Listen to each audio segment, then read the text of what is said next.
ഇതിനായിട്ട് എടുത്തിട്ടുള്ളത്. അപ്പൊ നമ്മൾ ഇന്ന് ഇവിടെ ചെയ്യാൻ പോകുന്ന ഒരു തേങ്ങ ചമ്മന്തിയാണ്. ചോറ് കഴിക്കാൻ പറ്റുന്ന ഏറ്റവും നല്ല ചമ്മന്തി. അതിനായിട്ട് നമ്മൾ ബ്രോ ഒരു സവാള മീഡിയം ഫുൾ ടൈം മൊബൈലൊക്കെ ഉണ്ട്, മനുഷ്യന്മാരൊക്കെ സംസാരിക്കേ അങ്ങനെയല്ലേ വേണ്ടേ? നിങ്ങളെ കൂടെ ഉള്ളവരൊക്കെ ഇവിടെ ആരും കണ്ടില്ലല്ലോ ഇന്ന്. എടാ വൈകിട്ടൊരു പാർട്ടി ഉണ്ട്, എല്ലാവരും എവിടെയാ? നീ പോണ്ടോ? ഫുഡ് കിട്ടുമോ? ഫുഡാ? എടാ നല്ല ഹൈ ക്വാളിറ്റി ഇറക്കിയേക്കണേ, പിന്നെ ഇടുക്കി കൊള്ളും. എന്റെ പൊന്നു ബ്രോ, ഇതൊന്നും യൂസ് ചെയ്യല്ലേ, കെമിക്കൽ അല്ലേ ഇതൊക്കെ. എടാ വേറെ സാധനം നിനക്കറിയോ? നല്ല ഹൈ എൻഡ് സ്റ്റാമ്പ് അടിയാ.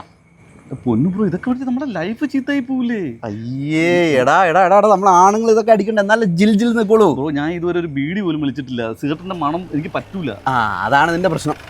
കുറച്ച് ഇപ്പോൾ കിട്ടിയ വാർത്ത, കൊച്ചിയിൽ വമ്പൻ സ്രാവുകൾ പിടിയിൽ. വലിയ വലിയ തിമിംഗലങ്ങളെ പിടിക്കാൻ വലയെറിഞ്ഞിരിക്കുകയാണ് പോലീസ്. സാറേ സാറേ, സ്രാവ് മാറ്റി നെത്തോലി ഒന്നാക്കാൻ പറ്റുമോ?